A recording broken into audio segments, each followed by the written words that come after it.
तो दोस्तों, अगर आप भी कर रहे हैं सिविल सेवा की तैयारी तो हम आपके लेकर आए हैं कुछ इंपॉर्टेंट एंड न्यूज़ टॉपिक्स जो आपको आपकी परीक्षा में सफल और बेहतर अंक लाने में सहायक सिद्ध हो सकते हैं। लेकिन उससे पहले अगर आप हमारे यूट्यूब चैनल पर पहली बार आए हैं तो हमारे चैनल को लाइक और सब्सक्राइब जरूर करें और हमारी सभी लेटेस्ट वीडियोज और अपडेट्स को जानने के लिए बेल आइकन को प्रेस करना ना भूलें। तो चलिए बिना किसी देरी के शुरुआत करते हैं आज की इस वीडियो की, जिसमें आज का हमारा विषय है सुभाष चंद्र बोस आपदा प्रबंधन पुरस्कार। दोस्तों, प्रधानमंत्री श्री नरेंद्र मोदी ने इंडिया गेट पर नेताजी सुभाष चंद्र बोस की होलोग्राम प्रतिमा का अनावरण किया है। यह होलोग्राम प्रतिमा नेताजी की ग्रेनाइट प्रतिमा तैयार होने तक रहेगी। नेताजी सुभाष चंद्र बोस की 125वीं जयंती को लेकर साल भर चलने वाले उत्सवों का समापन उसी स्थान पर प्रतिमा का अनावरण करने के साथ ही किया जाएगा।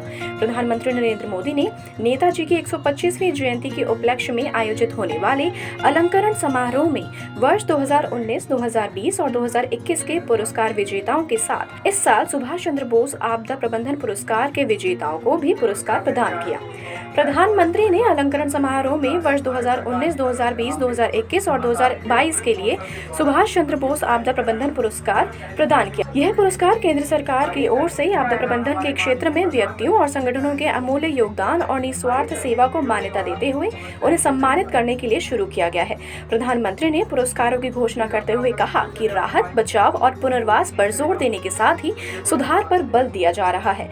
हमने NDRF का मजबूतीकरण, आधुनिकीकरण किया और देश भर में विस्तृत किया। प्रधानमंत्री ने कहा कि NDMA के आपदा मित्र जैसे योजनाओं के माध्यम से युवा आगे आ रहे हैं और जिम्मेदारी उठा रहे हैं। जब भी आपदा आती है तो लोग पीड़ित नहीं रहते, वे स्वयं सेवक बनकर आपदा का मुकाबला करते हैं। यानी आपदा प्रबंधन अब एक सरकारी काम नहीं है, बल्कि ये सबका प्रयास का एक मॉडल बन गया है।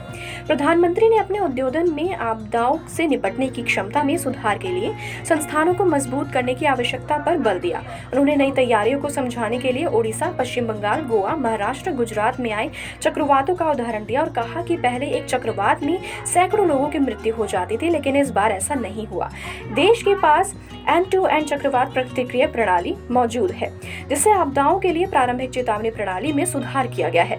आपदा जोखिम विश्लेषण और आपदा जोखिम प्रबंधन के लिए आधुनिक उपकरण उपलब्ध हैं। प्रधानमंत्री ने आपदा प्रबंधन में भी समग्र दृष्टिकोण की बात की, जो आज हर क्षेत्र में सरकार की सोच को दिखाता है।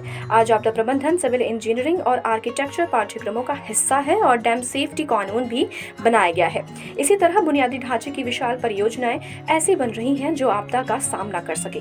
आपदा तैयारियों को लेकर नए भारत की सोच और दृष्टिकोण का उदाहरण पेश करते हुए उन्होंने बताया कि जिन क्षेत्रों में भूकंप, बाढ़ या चक्रवात का खतरा ज्यादा रहता है, वहां PM आवास योजना के तहत बन रहे घरों, 4 धाम महापरियोजना, उत्तर प्रदेश में बन रहे नए एक्सप्रेसवे में भी आपदा प्रबंधन का ध्यान रखा जाता है।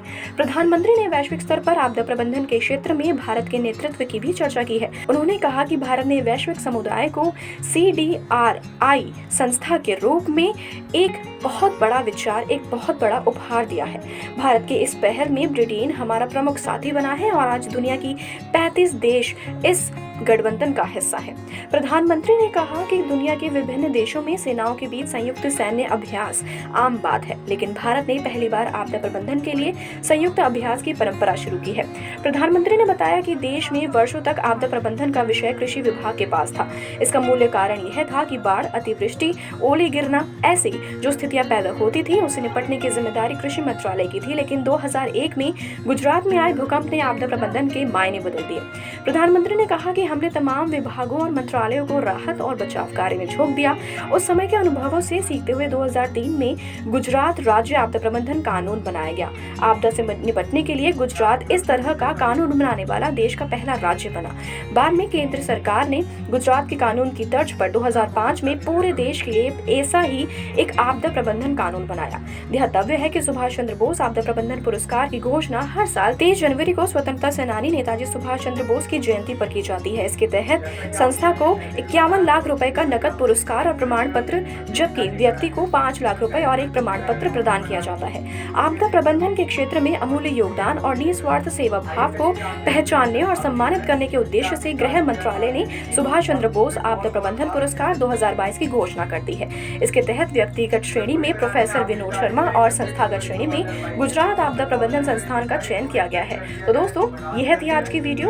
उम्मीद करते हैं आपसे फिर मुलाकात मुलाकात होगी प्रभात एग्जाम के यूट्यूब चैनल पर। तब तक के लिए नमस्कार।